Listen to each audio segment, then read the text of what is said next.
Part of the reason Monica's wins out west were so surprising is that everyone else was looking out for the runners who placed ahead of her at the Cross Country Nationals in Kentucky in December. She was the 6th place Grand Valley finisher and 30th overall on the women's team that claimed the national title, but wasn't anything close to a world beater. I don't know if I just can't handle the rough terrain of cross country, or just flat and fast is more like what suits me, I think, my body type, and I'm not so good at hills, so, but I just like track a lot more.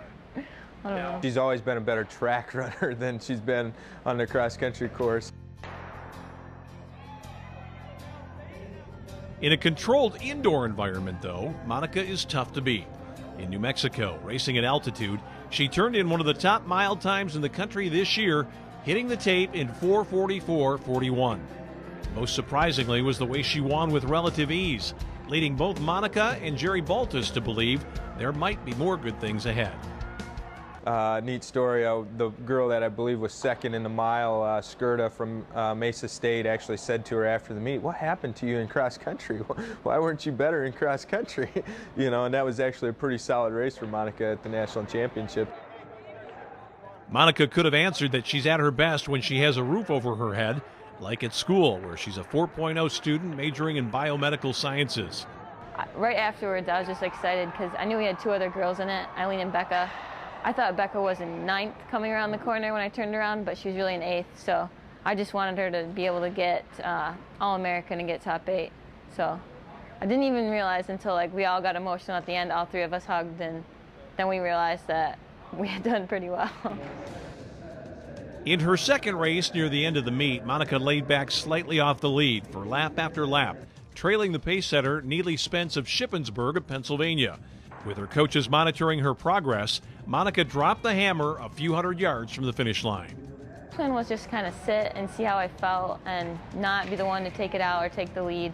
So I really didn't have all that much pressure on me because I wasn't leading the race. I was just kind of sitting behind her the whole time and kind of biding my time, I guess, because I'm more of a mid-distance runner, so I'd say I have more of a kick than she does, so I knew if it came down to the last couple laps, I would be pretty good. We sort of approached it as do what you can. I mean, the last thing we want to do is say, hey, go out and put pressure on you. You got to win this. The team title was wrapped up. It was sort of more of icing on the cake. Now, I will say this. I knew after the mile she had gas left in the tank because she didn't go to the well. She was pretty controlled in that mile. So we sort of said, hey, let's just go out and roll with the punches. There's some good runners that are probably going to press the pace a little bit. If you can be close with a lap or 2 laps to go, you got a chance, and you're as fast as anyone in the field. I also heard Jerry, his voice kind of cracked when he was cheering. He's like, stay with her, and so I think that helped a lot. So. And with 150 to go, she was right on his shoulder and was able to move around. Neely Spence, who's an exceptional collegiate runner, was able to finish that race in grand style. So real excited for her in that sense. I just don't like to lose at all. If I'm right there and I stayed with her for 25 laps, I might as well kick it in a little extra if I've got it. So I just felt good. After crossing the line less than half a second ahead of Spence, Monica had her second national title.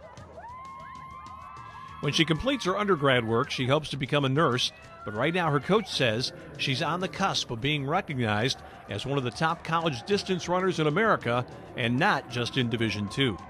You know, she's a very academic-minded person that I think has expectations of medical field beyond, whether it be med school or whatnot. So, you know, I think there's a lot of variables from a straight running standpoint. You know, we had Mandy Zemba, who did some things post-collegiately on the national scene. No doubt in my mind that she's in that same category and potentially maybe even taking a few steps further.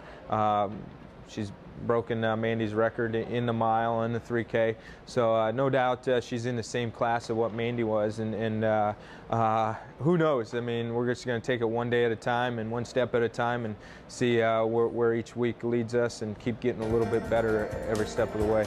In cross country, Monica was on a team that won a national title, and now she and many of her teammates have replicated that crown indoors. Next up is the outdoor track season. And we're reminded Kinney likes the comfort of indoor racing more than the hills and valleys of cross country. But outdoor track still has the lines, lanes, and structure Monica finds so comforting and that could be very discomforting for Grand Valley's opponents for the rest of 2011. For the Grand Valley State Sports Report, I'm Tom Cleary.